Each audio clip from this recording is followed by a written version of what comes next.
আসসালামু আলাইকুম বন্ধুরা। তো আজকে আমি সিঙ্গারা বানাই আপনারা সবাই লগে থাকবেন, কারণ বাড়িতেও কোনো সময় সিঙ্গারা বানায় খাইবার মনে চায়। তো আপনারা বানাইতে পারেন না। তো আজকে আমার এই ভিডিও দেখার পরে আপনারা সবাই বাড়িতেও সিঙ্গারা বানাইতে পারবেন।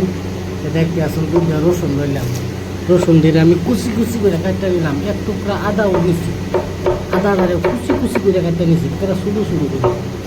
তারপরে নিলাম একটা বিলাহি, লাল টুকরা দিকে বিলাহিটাকে কুচি কুচি কাটতে নিলাম। কয়েকটা সুন্দর সুন্দর মোড়া মোড়া দেখে কাঁচামরিচ নিচ্ছি, এটিকে আমি কুচি কুচি করে কাটতে নিচ্ছি। পেঁয়াজ লইছি আমি 5টা, মানে অল্প বেশি করে বানাইলাম। পেঁয়াজ নিলাম 5টা, পেঁয়াজ দিয়ে আমি কুচি কুচি করে কাটতে দিচ্ছি। একটা বিট নিলাম, বিট মানে বিটুর, এটাকে সিদ্ধ করে নিচ্ছি, না সিদ্ধ হইতো না, তার জন্য আগে সিদ্ধ করে নিলাম। এটাকে আমি কুচি কুচি করে কাটতে নিচ্ছি।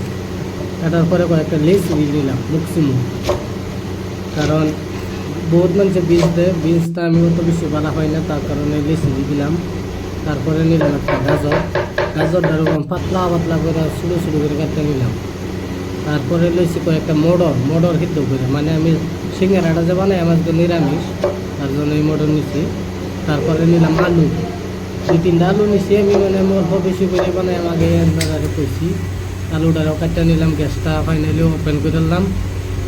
তেলটা অল্প অল্প গরম হয়েছে, তারপর একটা কারি পাতা দিয়ে দিলাম, নরসিংহ পাতা, এটা কয়েকটা দিয়ে দিলাম। দেওয়ার পরে দাম এটার মধ্যে আলু দেওয়া, মানে একটু মানে একটু সিদ্ধ লাগবো, আলুটা না একটা কাঁচা থাকতে হবে, তার জন্য অল্প সিদ্ধ করে নিই। তো আপনারা দেখতে আসুন আমি যে বস্তুটি কাটতে লুচলাম সব দিন একলগে মিক্স করে একটু দিলাম লবণ, একটু দিলাম হলদি গুঁড়া, মানে যতটুকু লাগে অতটুকু দিতেছি। আমি একটু বেশি করে বানাইতেছি, বেশি করে দিতেছি। দেওয়ার পরে অল্প চিকেনের মশলা দিতেছি। চিকেনের মশলাটা দিলে মানে অল্প স্বাদ বাইরে আসা, তার জন্য চিকেনের মশলাটা দিতেছি।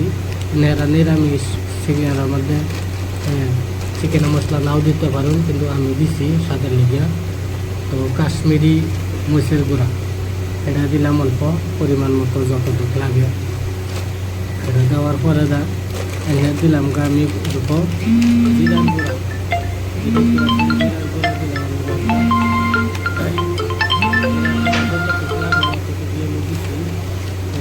জিরার গুঁড়া বেশি দিলে যায়, বেশি দিলে টেস্ট কমে যাব, বেলেগ থাকে রান্না দিব জিরা, তার জন্য জিরাটা অল্প কমিয়ে দিবেন। তারপরে দিলাম গোলমরিচের গুঁড়া, গোলমরিচটা নেওয়া সবই ছিল, গোলমরিচের গুঁড়াটা দিলে মানে স্বাদটা একটু বাড়ে, একটু জাল জাল লাগবে। তারপরে আমি দেখতে আসুন ফাইনালি লড়ার মধ্যে নিয়েছি, তেলটা গরম হচ্ছে। সেই আর কোনো দেওয়ার দরকার নাই, সব সম্পূর্ণ কিছু আমি দেওয়ার পরে মিশাইতেছি। মিশানি আমার ফাইনালি হয়ে গেছে। এই যে ধনিয়া পাতা কুচি কাটতে নিয়েছি, দিলাম, ফাইনালি আমার মশলা হয়ে গেছে। তো আপনারা সিঙ্গারা যে বানাই, এই সিঙ্গারা দেখতেছেন যে রুটিটা আমি লইছি, রুটিটা এনে রেডিমেড কিনা পাওয়া যাবে, আমি কিনা তাই আনছি, বানাইবার টাইম নেই আমার। তো এটা দেখতে আসুন যতটুকু মশলা লাগে আমার পরিমাণ মতো অতটুকু বেশি দেওয়ার পরে না এই যে ফাইনালি দেবেন একটু ময়দা আর পানি গুলিয়া একটু আড়া বানিয়ে দিচ্ছি, কারণ না এতে সামোসা খুলে দেবে। তো এটা ফাইনালি আমার সিঙ্গারা রেডি হয়ে গেছে, মতলব সামোসা রেডি হয়েছে। এই যে দেখতে আসুন আমি লাইন ধরে ধুয়ে দিছি। তখন তেলটাও গরম হয়েছে, তেলটা আগে অন করে দিয়েছিলাম, ফাইনালি তেলের মধ্যে আমি ডাইলে দিছি। তো দেখতে আসুন সামোসা একটু সুন্দর ব্যবহার করে দিতেছে, মানে ফ্রাই হয়ে গেছে করাই। এই যে সামোসা, সুন্দর সামোসা।